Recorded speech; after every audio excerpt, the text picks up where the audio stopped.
Hi friends, my name is Ravi.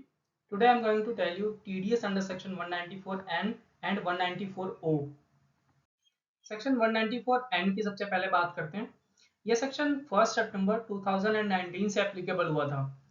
यह section तब apply होता है जब आप किसी कोऑपरेटिव सोसाइटी से या फिर किसी बैंक से, किसी पोस्ट ऑफिस से जिसमें आपने कैश डिपॉजिट कर रखा है, वहां से अगर कैश विड्रॉ करते हैं और वो किसी एक स्पेसिफाइड लिमिट से ज़्यादा है, मतलब एक लिमिट दी गई है लॉ के अंडर, जो कि मैं आपको अभी बताऊंगा, उससे ज़्यादा अगर आप कैश विड्रॉ करते हैं तो आप पे टीडीएस एप्लीकेबल होता है। वो सेक्शन 194N के अंडर डिडक्ट होता है। इसमें डिडक्टी कोई भी हो सकता है, कोई इंडिविजुअल भी हो सकता है, कोई कंपनी भी हो सकती है, कुछ भी हो सकता है। और डिडक्टर जो है आपका बैंक, कोऑपरेटिव सोसाइटी जो जिसका बैंकिंग का बिजनेस है, या फिर कोई पोस्ट ऑफिस भी हो सकता है।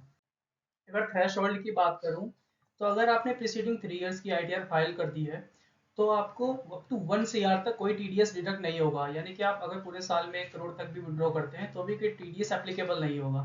और अगर आप 1 करोड़ से ज़्यादा अमाउंट जो है विड्रॉ करते हैं तो आप पे 2% जो है टीडीएस डिडक्ट होगा।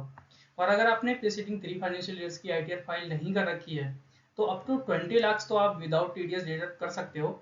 लेकिन आप 20 लाख टू 1 करोड़ तक अगर आप विड्रॉ करते हो अमाउंट तो आपको 2% जो है टीडीएस डिडक्ट होगा। और 1 करोड़ से ज्यादा डिडक्ट करते हो तो आपको 5% से जो है टीडीएस डिडक्ट होगा। सेक्शन 194 ओ का मैं आपको एक ओवरव्यू दे देता हूँ। ये सेक्शन 1 अक्टूबर 2020 से एप्लीकेबल है।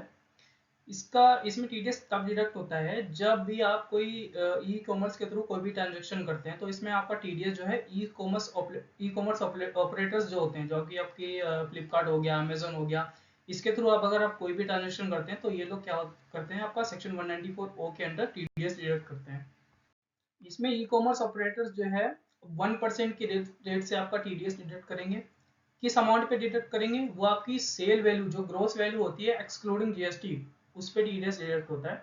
और टीडीएस आपका डिडक्ट कब होगा, क्रेडिट या फिर पेमेंट, उनमें से जो भी अर्लियर हो जाता है उस टाइम पे आपका जो ई कॉमर्स ऑपरेटर्स हैं वो आपका टीडीएस डिडक्ट करेंगे under section 194 O at the rate of 1% of gross sales और सर्विसेज। इसमें थ्रेशोल्ड लिमिट का ध्यान रखिए कि अगर आपने ट्रांजेक्शन INR 5 लाख से कम कर रखा है तो उस केस में आपका कोई टीडीएस डिडक्ट नहीं होगा, प्रोवाइडेड आपने आधार कार्ड और पैन कार्ड अपना प्रोवाइड करा रखा है। और अगर आपके पास आधार और पैन नहीं है तो आपका टीडीएस जो है 5% के रेट से डिडक्ट होता है। अगर आपको और भी डिटेल में जानना है या कोई भी डाउट होता है तो नीचे दिए गए नंबर या मेल आईडी पे मुझे क्वेरी भेज सकते हो, मैं आपको रिप्लाई कर दूंगा। Thank you.